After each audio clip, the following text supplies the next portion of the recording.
Have you ever wanted to learn chess but didn't know where to start? Welcome to the world of chess, a classic strategy game that has stood the test of time. It's a game that requires a blend of strategic thinking and tactical skill, a battleground where two minds meet to test their mettle. But don't be daunted. We're here to break down the process of learning chess into easy-to-follow steps, making it accessible to everyone.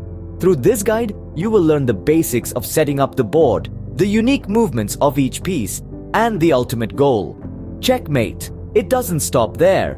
We'll also share some valuable resources and handy tips for beginners to kickstart your chess journey. So, are you ready to embark on your chess journey? Let's dive into it. Before we start playing, we need to set up the board correctly. Let's begin with the board itself. It should be positioned so that the lighter square is in the bottom right corner for both players. This is a small detail, but an important one to get right from the start. Now, let's move on to the pieces. These are arranged on the first two ranks or rows of the board. The first rank, also known as the back rank, is where you place your more powerful pieces. The corners of the board are reserved for the rooks. These castle-like pieces should be your bookends. Adjacent to the rooks, place your knights. These are the horse-headed pieces that move in a unique pattern, which we'll go over later. Next to the knights, you should place your bishops. These pointed pieces are your long-range operators, moving diagonally across the board. In the remaining two center squares, you will place your queen and king. Now, here's where you need to pay close attention. Your queen goes on the square that matches her color. The light queen goes on the light square, and the dark queen goes on the dark square. The king then occupies the remaining center square. With the first rank complete, let's move on to the second rank. This is much simpler to set up. Across the entirety of the second rank, place your 8 pawns. These are your frontline soldiers, ready to march forward. And there you have it. Your chessboard is set up and ready for a battle. Now remember, this setup is mirrored for both players. So what you see on your side of the board, your opponent should see on theirs. Don't worry if it seems a bit much at first. With a little practice, setting up the chessboard will become second nature. Chess is a game of strategy and patience, and that begins with the setup. Now that we've set up the board, we're ready to start playing. Each chess piece moves in a unique way. Understanding these movements is key to playing the game. Let's dive into the specifics. The pawn, a humble yet critical piece, typically moves forward one square at a time. However, on its first move, it has the option to leap ahead 2 squares. When it comes to capturing, the pawn takes a different approach, moving diagonally forward 1 square to seize the opponent's piece. Next up, we have the rooks, the stalwarts of the corners. They have the power to move any number of squares, horizontally or vertically. They are great for controlling long stretches of the board. The knights, with their distinctive movement, are next on our list. They move in an L shape, 2 squares in one direction, then 1 square at a right angle. The knights have a unique ability too. They can jump over other pieces, making them quite the unpredictable adversary. Moving on, we have the bishops.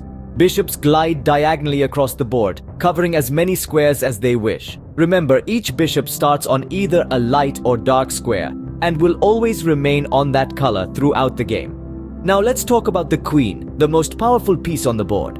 She combines the movement capabilities of the rook and the bishop, which means she can move any number of squares horizontally, vertically, or diagonally.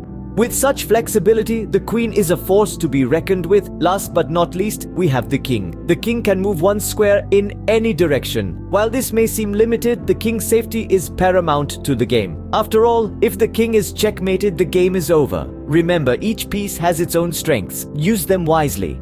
The ultimate goal in chess is to checkmate your opponent's king. But what does that mean, you might ask? Well, in the fascinating world of chess, checkmate is a situation where the king is under direct attack, known as being in check, and there's no legal move that would get it out of attack.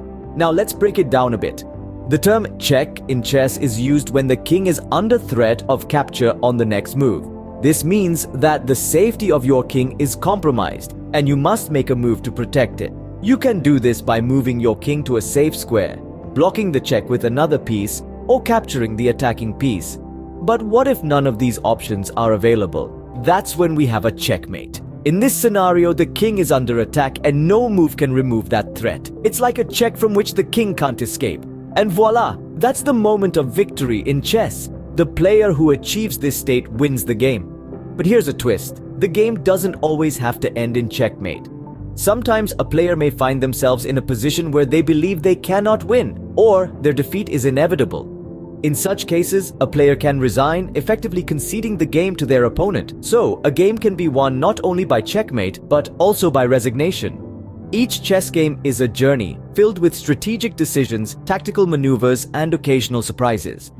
The road to victory isn't always straight. It's a winding path where every move counts. It's about thinking ahead, anticipating your opponent's moves, and always keeping your king safe. Chess is a game where the beauty of your thoughts can shine through your moves. It's an intricate dance of pieces on a 64-square grid, where the ultimate goal is to corner the opposing king. Winning in chess requires strategic planning and tactical execution. But remember, practice makes perfect. Now that you know the basics, it's time to practice and improve your skills. As you embark on your chess journey, there are plenty of resources to help you along the way. Interactive tutorials, for instance, are a fantastic way to learn. Websites like chess.com and Lichess offer comprehensive lessons that can help you understand the game better. These platforms provide step-by-step guidance and offer practice scenarios to help you develop your skills. If you're more of a visual learner, there are countless video lessons available online. YouTube is a goldmine of chess tutorials. Channels like Chess Network and Hanging Pawns have videos that cover everything from basic moves to advanced strategies. And let's not forget about books. They may seem old-fashioned in this digital age, but they are still one of the best ways to learn chess. Titles like Bobby Fischer Teaches Chess and Logical Chess Move by Move by Irving Chernev are excellent resources for beginners, offering insightful strategies and detailed explanations of various chess concepts. Now let's talk about some tips to help you improve your game. First, focus on developing your pieces early in the game. This means moving your pawns and knights toward the center of the board to control more space. Second, always protect your king. Your king is your most valuable piece, and losing it means losing the game. So make sure it's always in a safe position. Third, think before you move. Chess is a game of strategy, and every move counts.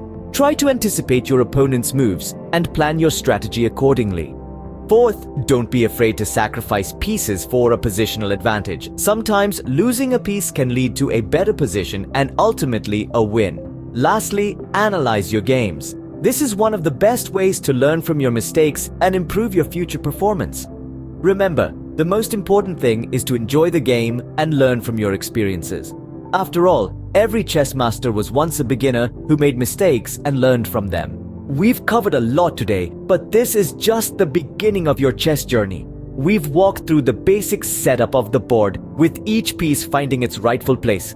We've delved into the unique movement patterns that define each piece, from the humble pawn to the powerful queen. We explored the ultimate goal of the game, the checkmate, and how the game can also end with a resignation. We've also highlighted some valuable resources for further learning, including interactive tutorials, insightful video lessons, and informative books. We've shared some important tips for beginners, like focusing on piece development, controlling the center of the board, and the crucial task of protecting your king.